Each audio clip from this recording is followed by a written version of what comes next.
Oh, yeah. Hey. Wannabe STI. WNBA STI. WNP. Hello, welcome back. Thank you for joining us again. Do you have suspension for 2019 Civic SI? Not yet. Not yet. Not yet. Hold on, but we do have something else special. Yeah. So,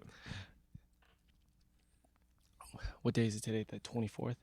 I think so. Okay. Steven, what day is it today? 24, 23?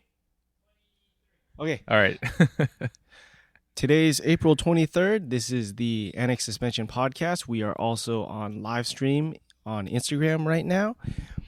Before we get started, I am wearing one of our sponsored driver shirts, Nick Steniford. This shirt is from Tarmac Apparel. He has a lot of these shirts. They're comfortable. They fit to size.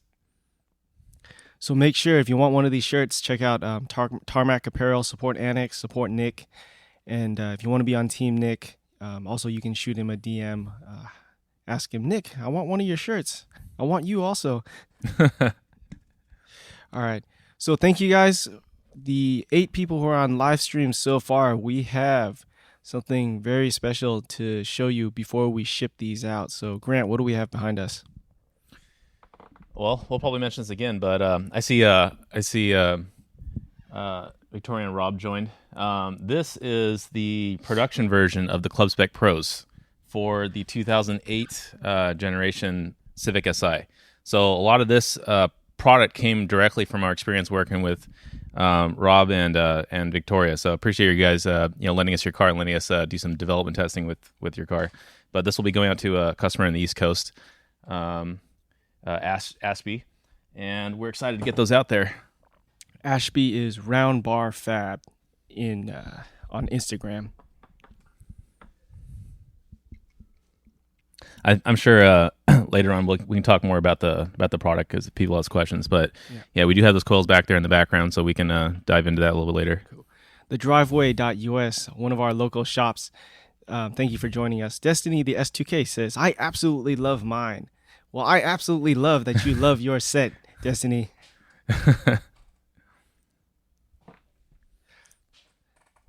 Oh, Tyler, what's up, man? Thank you for joining us.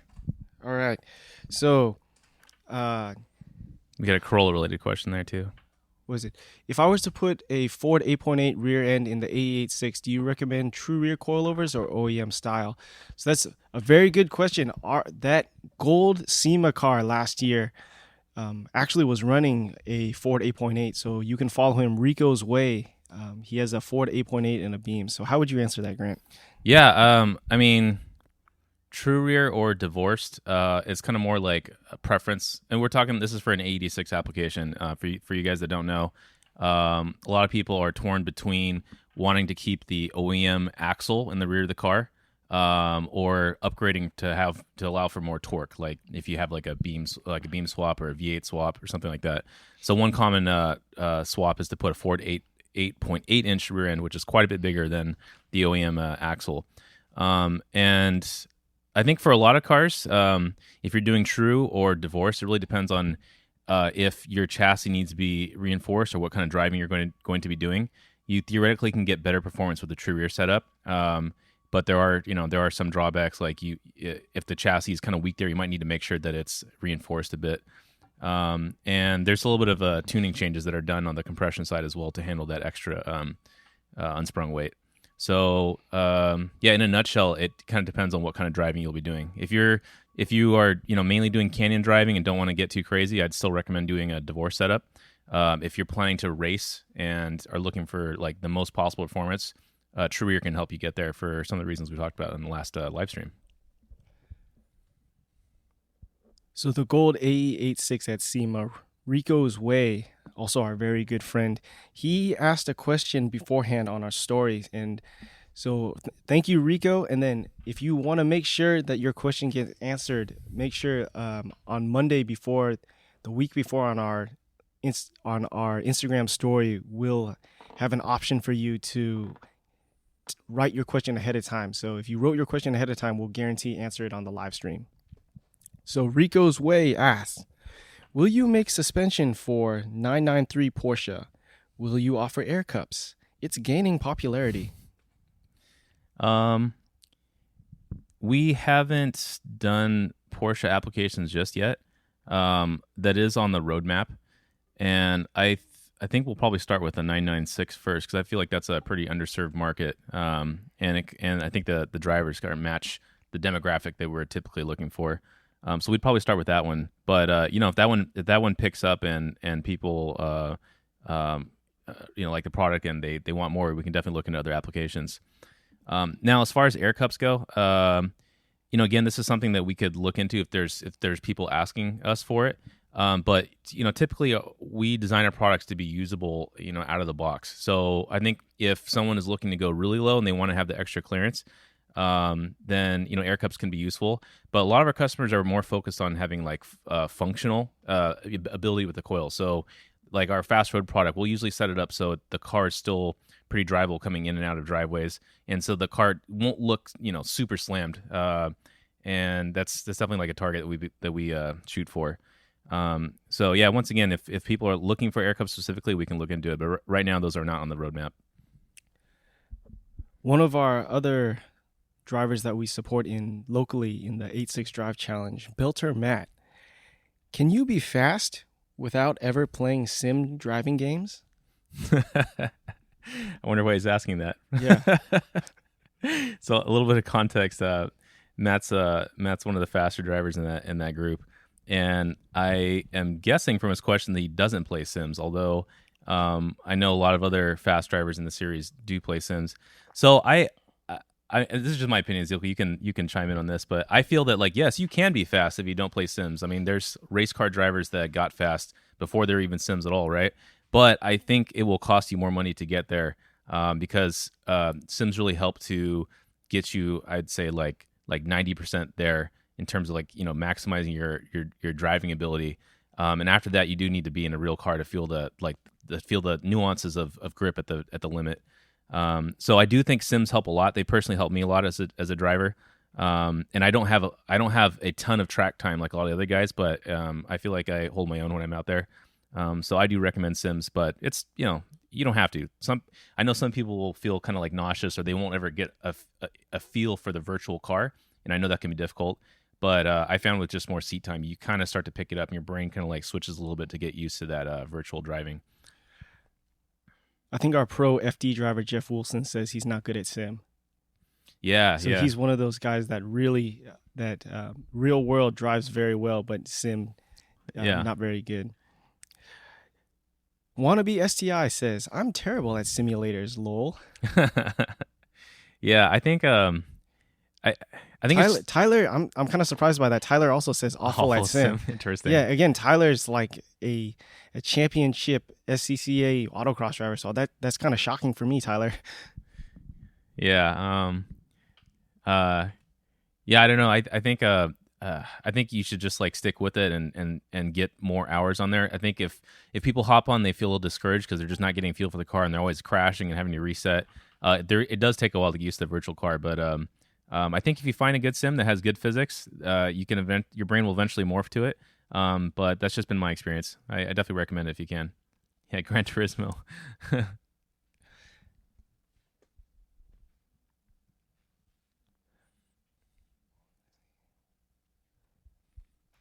Build a Bear asked a question beforehand in our story. Why adjust ride height via spring perch versus threaded lower shock mount? So I think we have to take two things into consideration because we have the Fast Road Pro and then also the Club Spec Pro product, which both of them you have to adjust and set up differently. Mm-hmm. So taking those two products into consideration, how would you answer that question? So we always want to make sure that the bump stops are engaging in the right spot. That's one of the major things that we look at when we're developing a product. And this is really important because if the wheel is if you don't get that right, your wheel could be hitting either the fender before the bump stops engage. So that's obviously bad, for performance and because it's damaging your tire and your chassis, right? But then also if you have the bump stop engage too soon, then you're making a car that's more uncomfortable because you're hitting the bump stops a lot, and it'll have less performance because the wheel can't articulate as it needs to go over the bumps. And by adjusting the shock at the shock body against the bracket, you're able to adjust the ride height of the car without changing that tuning parameter as much. So that's one reason that we recommend doing that. The other point that's important is we want to make sure that the proper preload is set on the coilovers. If you adjust the height by the lock rings, you're obviously changing the amount of preload on the spring to get that height adjustment. So that's one of the benefits of a coilover, where you have brackets that are separate from the shock body, and you can adjust that freely as you wish.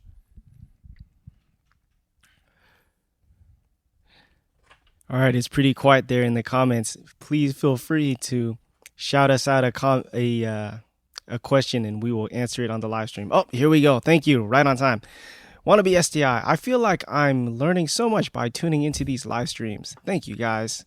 That wasn't a question. That was the comment, but I appreciate the comment. What's the advantage of using a longer helper spring?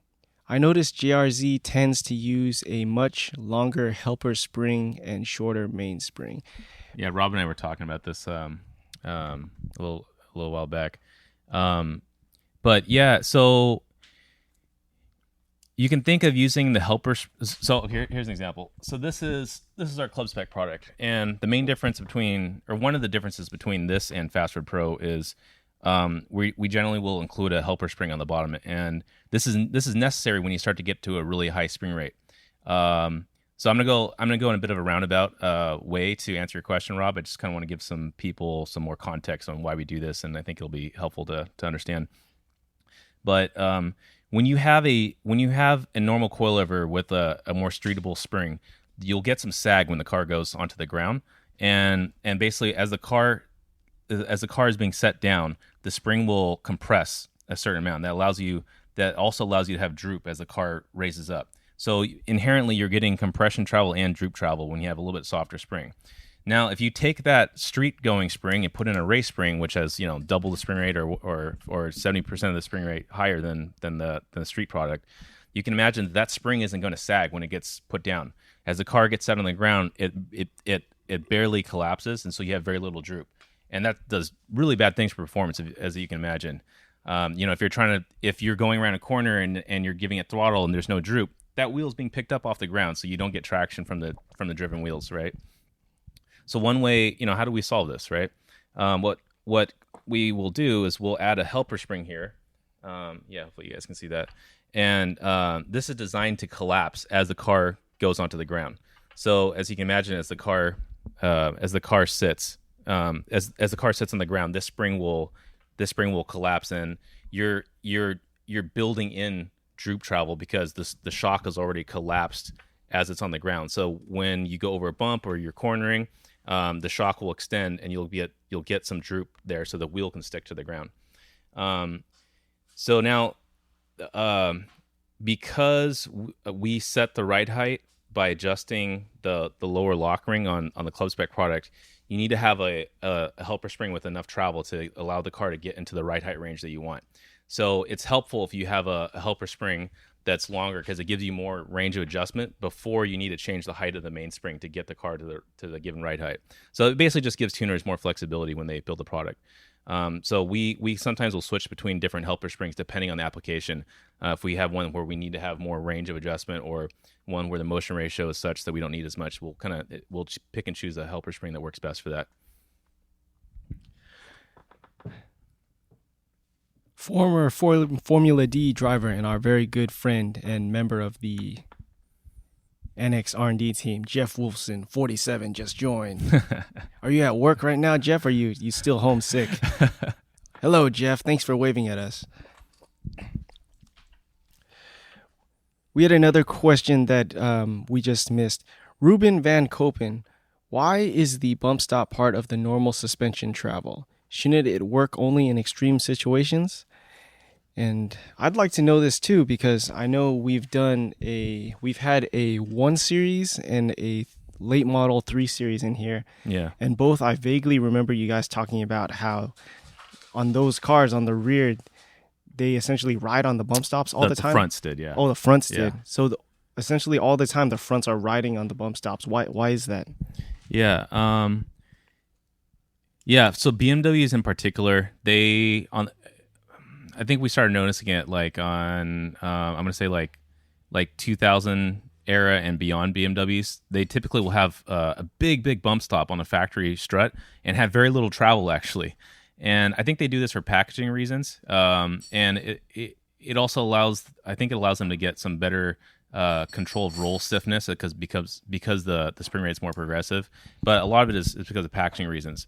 So if you can imagine, if you only have this much stroke from the factory, that does cause some interesting challenges when designing coilovers. So in some of the applications, we had to integrate a factory bump stop into the coilover application to make sure that we're still getting a good usable stroke range by allowing that bump stop to be able to kick in and give a more progressive cushion.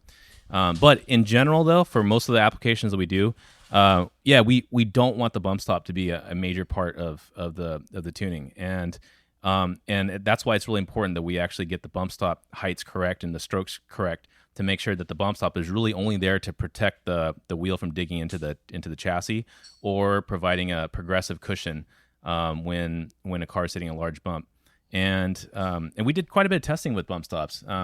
Ezekiel, you might remember, like we've gone through a few different versions of bump stops until we found a nice polyurethane one that was very progressive in its nature, and that allows us to get as much usable stroke without the bump stop becoming intrusive and making it so that you don't notice the bump stop when you're hitting it. It just feels like it just feels like you hit a large bump, and you know it's a large bump, but you're not feeling like a big jar or thud.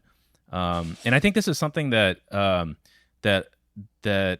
we've seen on other suspension products that could definitely be improved. Sometimes they're just like a piece of rubber, or we've seen some that didn't have bump stops at all, and that was pretty scary. But yeah, the bump stops are a really important part of suspension tuning, and you got to make sure you have the right one for a given application. Racing Passion 1 asks, have you guys ever considered twin tube technology? First of all, what is twin tube technology? That's a good question. So there's generally two main types of shock absorbers out there. There's monotube, which we use, and then there's twin tube. Monotube is like the name sounds. There's one single tube, and then you have a pocket of nitrogen below an air piston, and that is one vertical column of material. Whereas twin tube, they'll have two casings on a shock absorber, and then there'll be fluid in the middle, and then also push to a base valve and go onto the outside. And usually you don't want to use a twin tube in racing applications because you can generate a lot of heat at the base valve down at the bottom of the shock, and also you don't get as much control because you have two housings in a given diameter. The internal piston is limited in size compared to what you can get with the monotube. So what does that mean? That means that you can't quite get as much response out of the shock absorber, and you're also not overloading, but you're putting more load on the piston bands and the shims because they're having to generate more force with the smaller diameter, and that can lead to, you could possibly like bend shims that way, or just have parts wear out a little bit sooner. And I think that's why sometimes you'll see twin tubes kind of wear out a little more quickly. But it is common in the OEM world because it's a less expensive way to build a shock absorber. So you do see that out there. And there are some companies that build twin tubes for racing purposes with good success. But we also know that, or we've heard from other shock builders that they sometimes will have longevity issues for some of the reasons I mentioned already.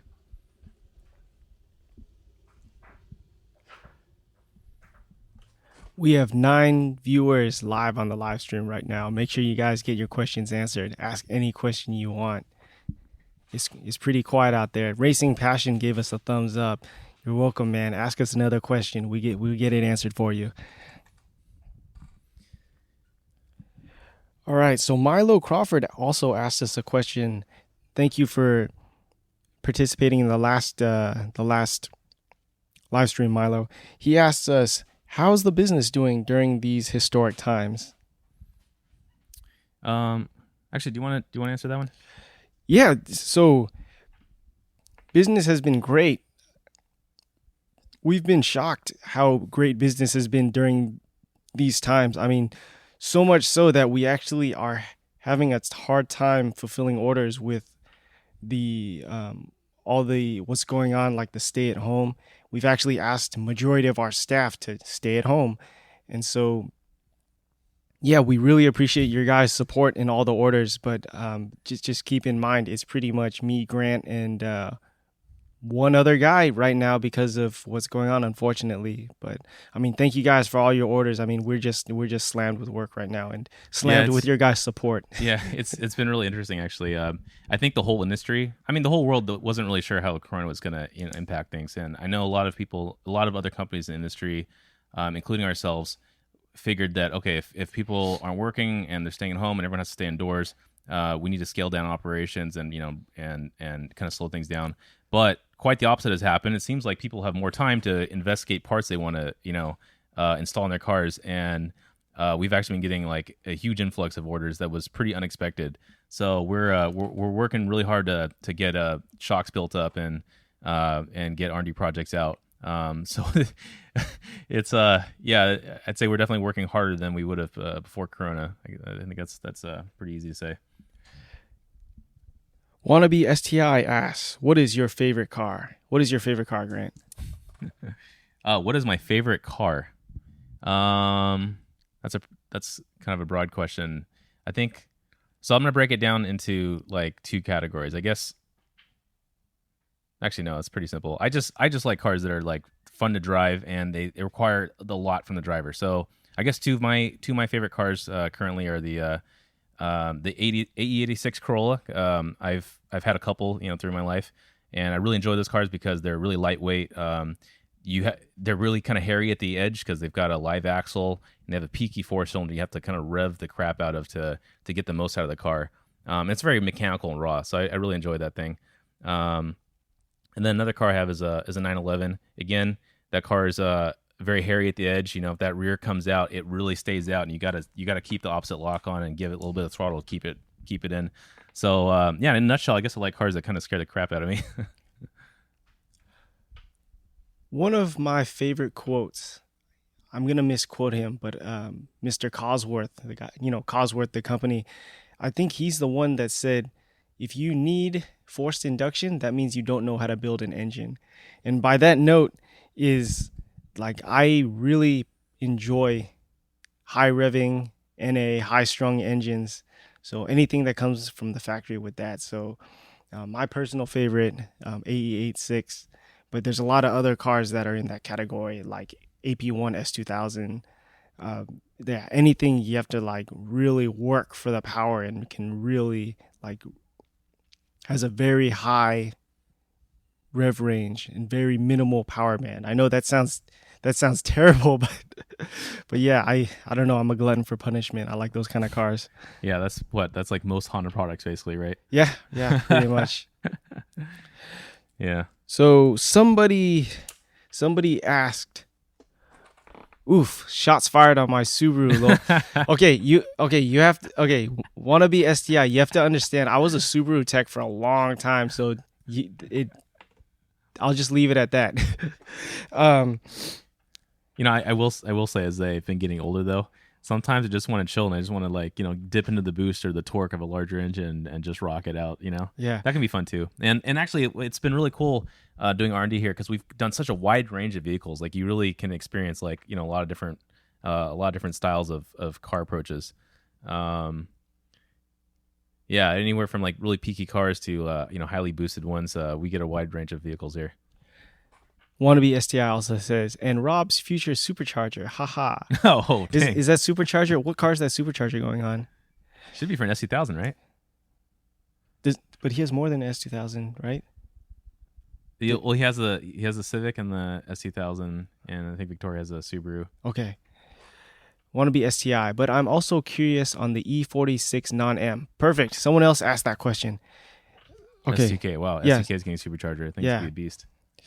Okay, E46 non-M. I think someone else asked too. They previously saw it.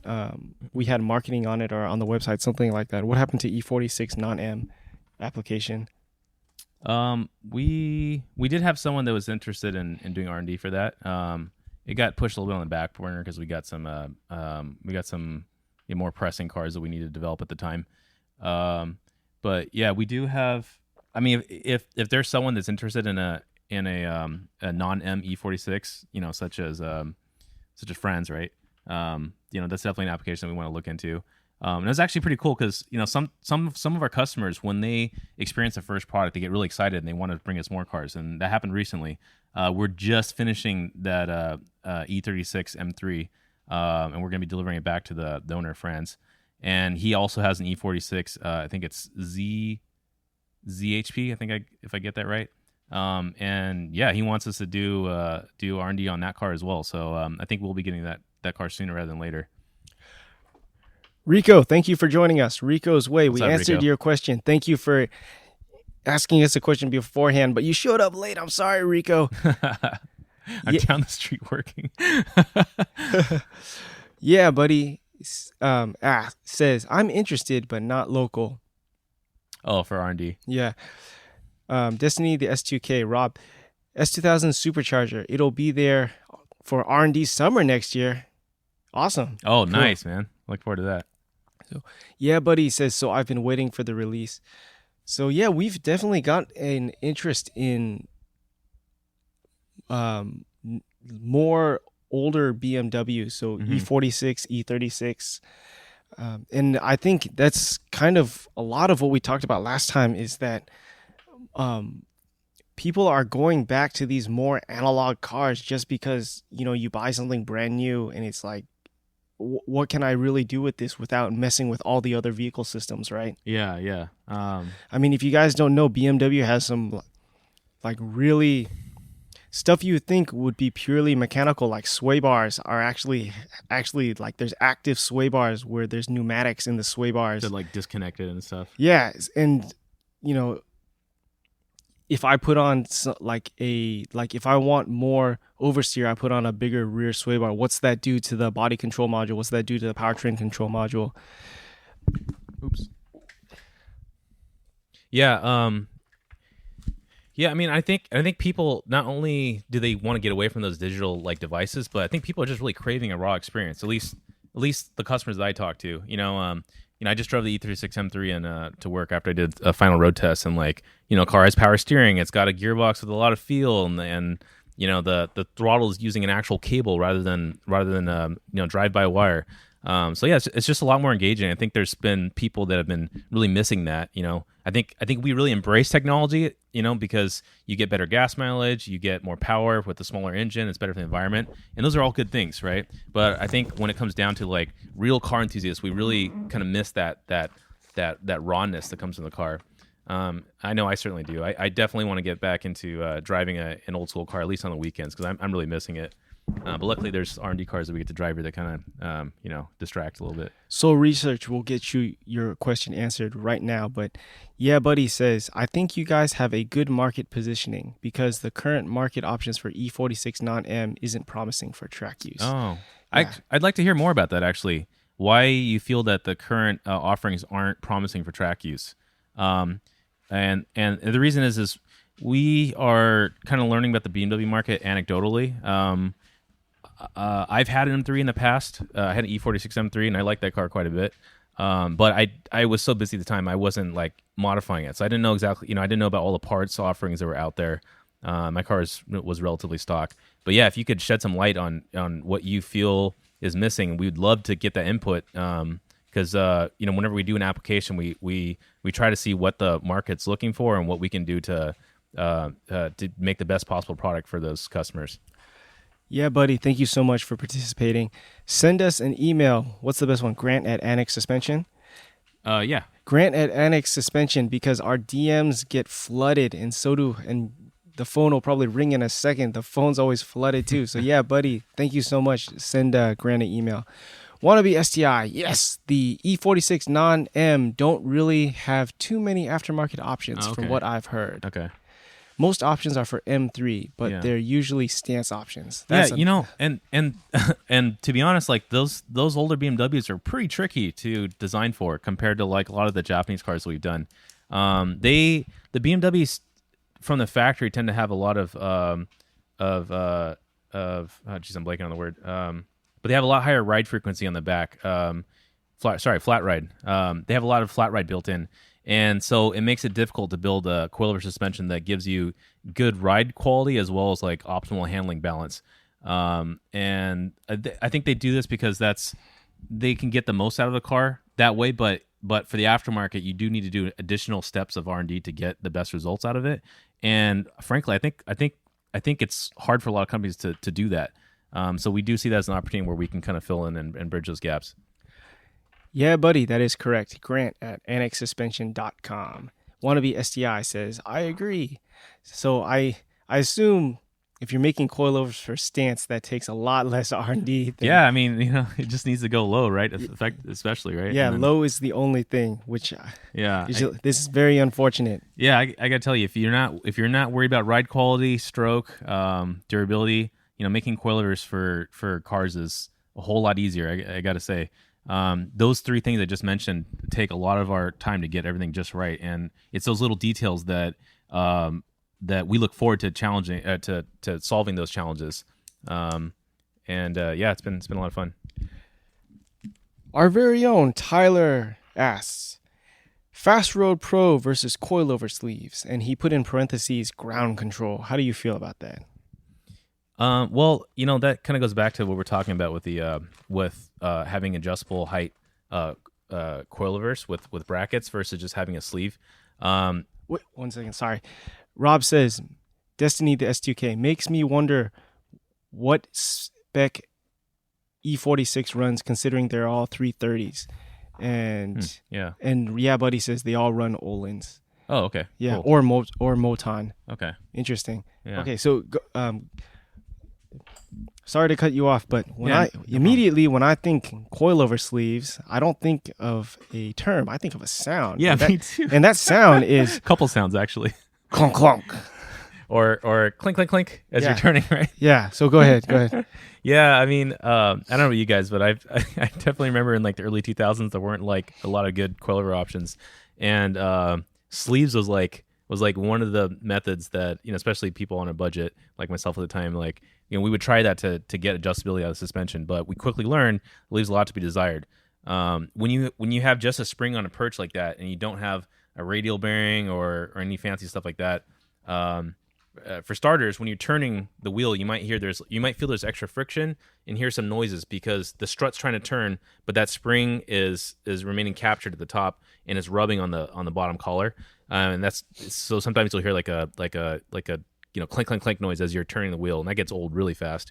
And the other thing is, if you are only adjusting the ride height by changing the preload collar, if you want to lower the car quite a bit, that spring will come completely off of that top perch, and then you'll get some looseness, and you'll have that spring like rattling around. So as you pull in a driveway, you'll kind of hear like this this metal on metal noise, and then it kind of comes back as you go back on. So it can be done, if you pick the right size spring, and especially if you add a helper spring into that combo, that works out a lot better. But I think that's why a lot of people kind of go away from that setup and move towards a complete package approach for a coilover system, especially ones that are height adjustable like ours. So we had a local customer come in who bought some Japanese coilovers that were only single adjustable. So preload and ride height are not independent of each other.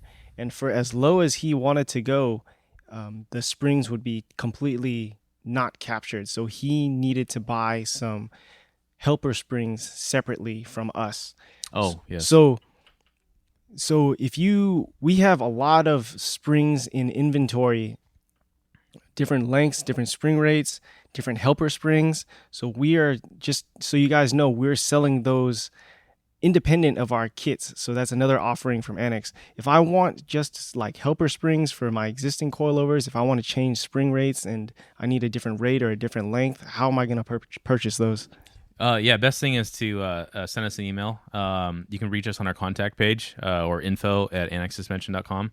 Or even just shoot us a message on Facebook. But we do have, because we're a coilover manufacturer, we do have a variety of springs in stock, a few different like helper spring options as well. So yeah, if you just reach out, we can help you get exactly what's needed. We're currently adding the springs to the store, so you should actually see them on the store a little bit later, maybe into the summertime. But for right now, you can definitely just send us a message. We'll help you out. Tyler says, rattle, rattle, clink, clunk. I have a different set of terms in mind, but that's also very accurate. Let's see. There's 7 people on the live stream. Make sure you guys get your questions answered. Somebody asked a question, and yeah, this is why it's important on our Instagram story to ask your question ahead of time, so that, because so many people are answering questions, we can't get to them all, or like the screen goes by too quick. But somebody asked a question about classic FF Honda. So I think like he said like 96 to 2000 FF. I vaguely saw like some of the like the club racer series. What is that the one that said he was racing like a 92 to 2000? That's Civic? the one. Yeah. So what are we doing for FF Honda right now? Yeah, that's the Honda, the front wheel drive Hondas. We haven't done a whole lot of them yet, but it's pretty exciting for us because we have 2 people on the team that are really into Hondas. We've got our very own. So thank you, Tyler. 92 to 2000 Honda racing in H2 was the question. Okay. Destiny to SUK. Thank you, Rob. Okay. Thank you, guys. What is H2 Honda Challenge? Okay. I actually am not aware of that series. I myself am just kind of getting more into the front wheel drive Honda stuff, but our very own Tyler and Jeff on the R&D team. They both have front wheel drive Hondas and they have a lot of experience with those cars, so we're looking forward to that one. And I think the next one that we're going to do is Jeff Wolfson's EG Civic, and he wants to start doing some like VTEC Club and Honda Challenge series. So we'll actually be doing that one pretty soon. And based on the results we've been having doing the rear wheel drive cars, I'm really looking forward to it. I think it's gonna be a lot of fun, and we're gonna get we're gonna be able to maximize performance out of those cars. Soul Research says NASA Honda Challenge, and he put 3 hearts at the end. There's only 2 of us. Who's the 3rd heart going to? Steven, one's for you. Rob says VTEC Club would be a good starter for you guys to look into. It's a very popular SoCal series. Yeah, and it looks like a lot of fun too. When we've gone down to SoCal and we've kind of hung out with those guys, it looks like they're having a blast. Yeah. We went to FF Battle last summer, and I'll be completely honest, I wasn't too impressed. I feel like and here's the reason I say that is like, this is like FF Battle back in the print magazine days was such a big deal, and like what's going on with motorsports these days, right? Like where Japanese companies used to fly in their cars from Japan, and now it's just like, I mean, I really appreciate the organizers who are still holding these grassroots time attack events, but like, there's got to be some. It seems like the level has come down quite a bit, right? Yeah. Like, I haven't seen these events in the past, but based on what Ezekiel's been telling me, it looks like there's a lot fewer like big name companies going there to push and to compete in the series. Yeah, I mean, I vaguely remember like big companies like Spoon would bring their time attack car down to SoCal to compete in these series. Soul Research says Nick Steniford. Yes, if you don't know, Nick Steniford is one of our sponsored drivers competing in Super Lap Global Time Attack. If you'd like one of his shirts and you'd like to be on Team Nick, make sure to send him a DM. What do you mean by that, Rob? Well, those cars a tech? Yeah, we'll see what Rob will receive. Rico's way says shade room. I don't think what's it called? Constructive criticism is what I'm trying to say is like I think a lot of people we talk to in the industry are saying like the automotive aftermarket is like dying down. Like a lot of the new generation are just not interested in it. So how do we? I mean, from my point of view, how do we bring back those emotions of like the 2000s and the 90s? That's a really good point to bring up because our friend Kit over at Super Lab Battle, like he's essentially made it his like mission at this point to get a resurgence into motorsports based on what he remembers, growing up in the industry. He's a little bit older than us, so he was there for like the heyday, and huge kudos to him. He's putting in tons of resource and effort in working with Global Time Attack and pushing Super Lap Battle. And the reason he's doing this is he's trying to broaden the reach of these Time Attack series to get more people engaged into racing their cars and boosting the aftermarket performance industry. Because I'm not sure if you guys are aware, but like it's definitely been a little bit of a shrinking industry as people get distracted with video games and other things that don't require like real world cars. And so we're really excited to be part of that resurgence and get more interest into modifying cars and getting the most enjoyment out of the cars that we love and we don't want to give up. So yeah, huge thanks to him, and we want to do whatever we can to help him on that journey. Rico's Way says sponsor a car for 25 hours coming in December. And Rob says, well, I think those companies have already made their point, and there's not much more profit to be gained by competing in those events. There's only a couple present FF competitors for 2015 plus chassis.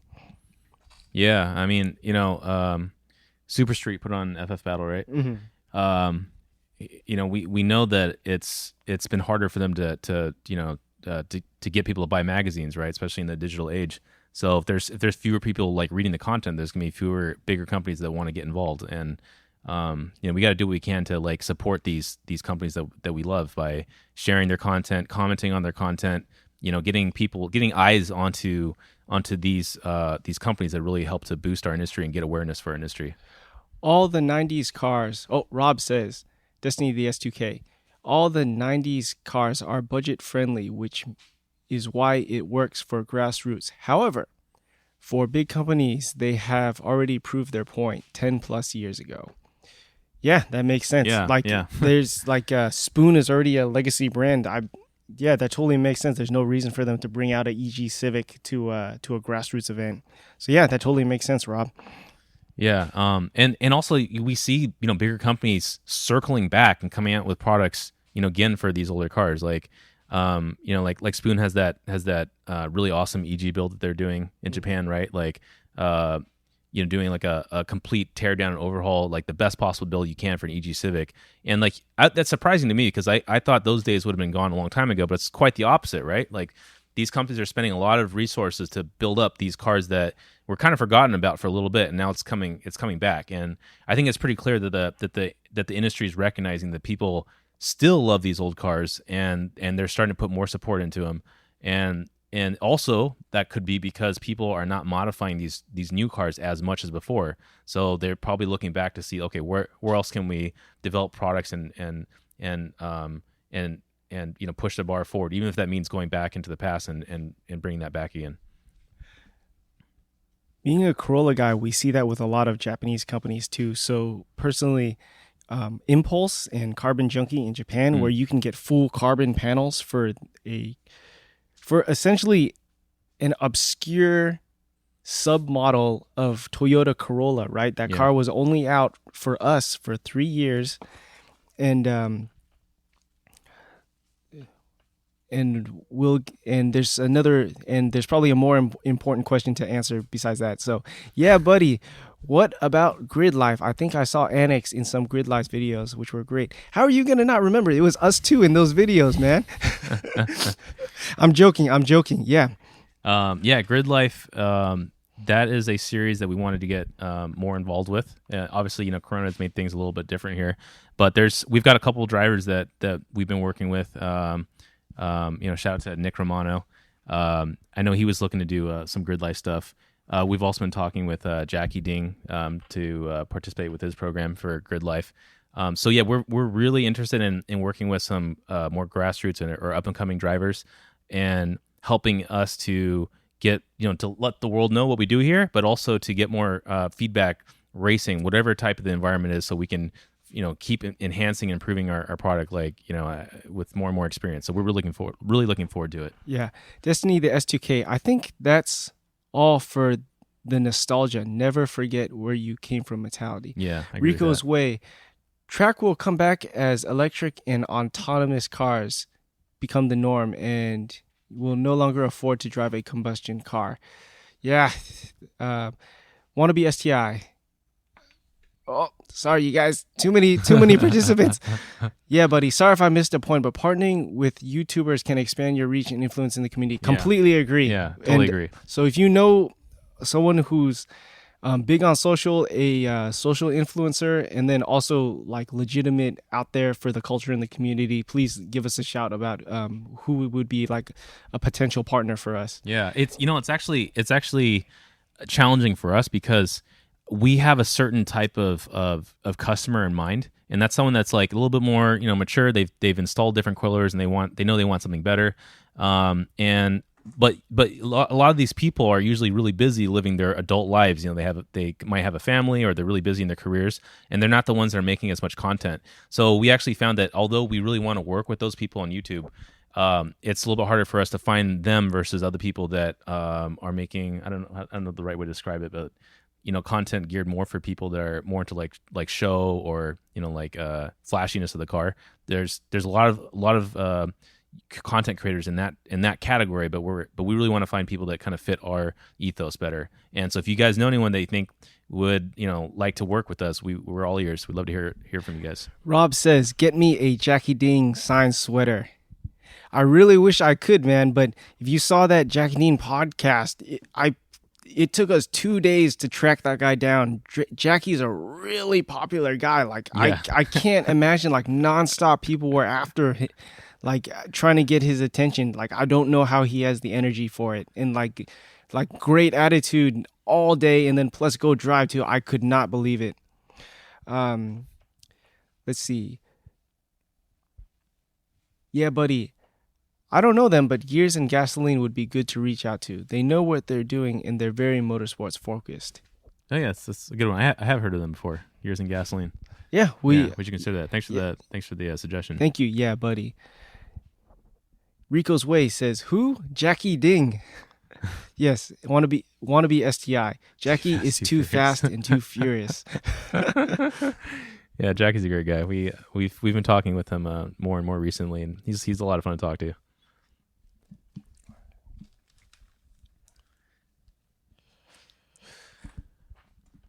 All right, you guys, we are getting close to our 10-minute mark. There are 6 people on the live stream still, so make sure to get your question answered. The live stream, we are trying to do once every couple weeks.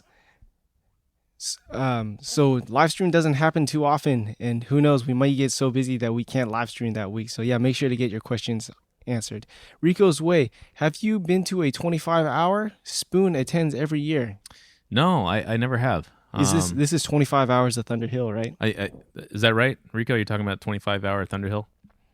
I'm assuming he's talking about Thunder Hill, and like I haven't, but a lot of people that have been in this building, have, right? So I know Nick has, Kevin, who used to work with us, has as well.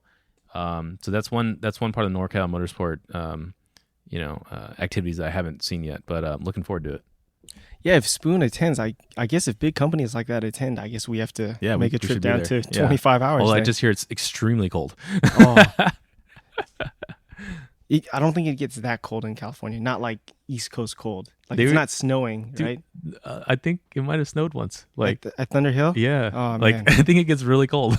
So Tyler says they brought out a Fit even a few years back. Oh, wow. That's so cool. Cool. That's so cool. Yeah. Rob says track spec, Tom Tang, Granham Downey would be all good local people to talk to. Jeff Wilson suggested we talk to Graham Downey as well. I haven't talked to Tom Tang yet, but we linked up with Graham and we kind of let him know like what we're doing. He definitely grilled us and just wanted to make sure that I guess to make sure that we're not just like changing labels on products and doing those kind of shenanigans.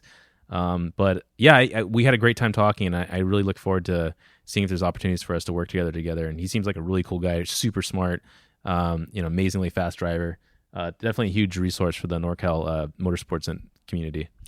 Rico's says, get your ass down there. Or no, get your ass there. All right, I will. That'll be a lot of fun. Yeah. Rob, so track spec, there's a SoCal and a NorCal track spec. So which? Oh, is there really? Yeah, there's a Oh. SoCal one too. Wha- uh, Victoria says Graham's a great big scary teddy bear. oh, you talked to Graham. I haven't met Graham before, Okay. but He seemed pretty intense to me, but yeah, he seems like a nice guy. all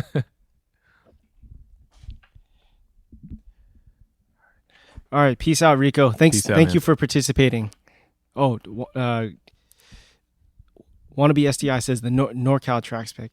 Yeah, I mean, track spec is right down the street from us. It's just, I mean, each of us here has to fill so many roles. Like, I mean, just to give you guys an idea, besides doing all the media work, so like the YouTube, the Instagram, I'm actually out on the floor working on cars too. So, like polar opposites, each one of us has to fulfill every single role in this company.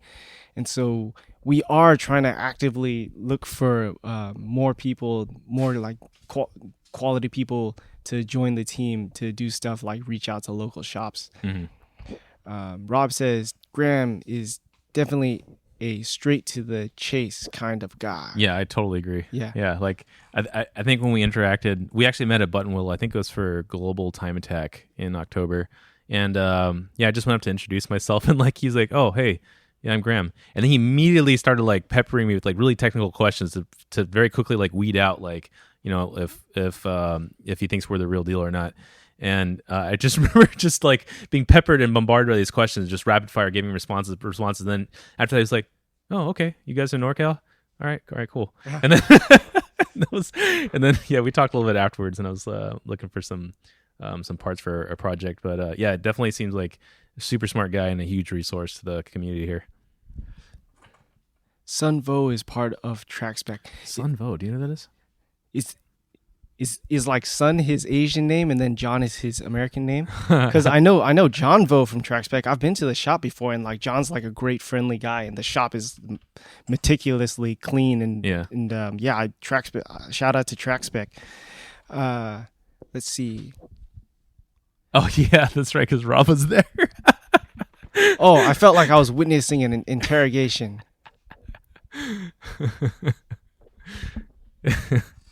Yeah, those good times. All right, you guys, the 6 people who are left on the live stream, we are getting close to our 5-minute mark, so make sure to get your questions answered so you don't have to wait another 2 weeks. Well, I've got a question for you guys. What kinds of topics would you guys like us to cover in the future?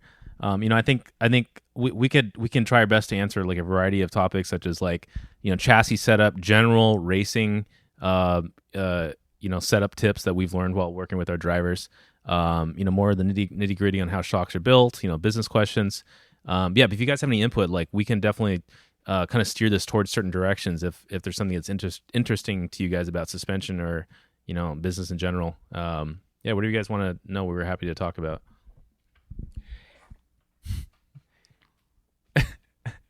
Victoria says she left because she felt uncomfortable with interrogation. Jeff Wolfson says, "It's a good thing you know your shit, Grant." Oh, thanks, Jeff. I think, I'd like to say we all know our shit because we spent so much time on the floor here just working on shocks and furthering our craft. By the way, Jeff is a huge asset to the R&D team. He's our main shock builder at the moment, and Jeff, we couldn't be doing this without you, man. So we really appreciate your help. Victoria says, "Seeing the shock dyno go on live would be a cool aspect for this live streams." That would be cool. Yeah, so there's one thing to take into consideration is because we also use the live stream for podcasts. So I don't want it to be like the people who can only do podcasts, like all they hear is that from the shock dyno and they can't actually see what's going on. Mm-hmm. But we can try to figure out a way to do that. Yeah, maybe we could like narrate what's going on at the same time, right? Yeah. Yeah, buddy, rear wheel drive alignment tips while recommending dual duty. And then Rob will get your question answered also. That's a good question. I like that. By the way, yeah, buddy, what kind of car do you drive? Or yeah, I guess which chassis rear wheel drive? Because technically like a MR is technically rear wheel drive also, right? Yeah, and the types of suspension really dictate a lot mainly because of the camber gain and the toe changes that can happen. And then depending Rob on the asks, suspension. have you guys thought about building your own shop car? I have. We have, but that's really tough. Well, while we're waiting for buddy chime in, just in general, it depends on what kind of suspension geometry you have. If you have a strut suspension, you're not going to get as much camber gain. So that means you need to build in as much negative camber as you can get away with without E46 non-M. Okay, alignment tips for E46 multi-link in the rear and strut in the front. Okay, so for a car like that with struts in the front where you're not going to get a lot of camber gain, and then multi-link in the rear where you typically do get almost too much camber gain. You want to have a decent amount of camber on the front. We're talking dual purpose, so something that you're driving to work, driving to get groceries, and occasionally going to the track or hitting the canyons. And this is a very general guideline because it really depends on tires and spring rate and all that. But I'd say for a street car, you probably wouldn't want to go past maybe 2.5 degrees of camber on the front before you start going off that cliff of tire wear. And in the rear, since you have a lot of camber gain, you don't need a whole lot of rear camber, and that'll really help with the tire life as well, especially since the toe's changing a lot back there. But I'd say maybe like a degree or degree and a half of negative camber in the rear, and then fine tune with sway bar changes and spring rates till you get balance. So yeah, buddy is on Vorschlag camber plates, Bilstein B8 plus H&R race springs. Jeff Wolfson says, Grant, tell them about how important it is to have a lot of droop travel. We actually covered this a decent amount before Jeff joined, but like I was saying earlier, if some of you guys have joined a little bit later in the live stream, droop travel is super important.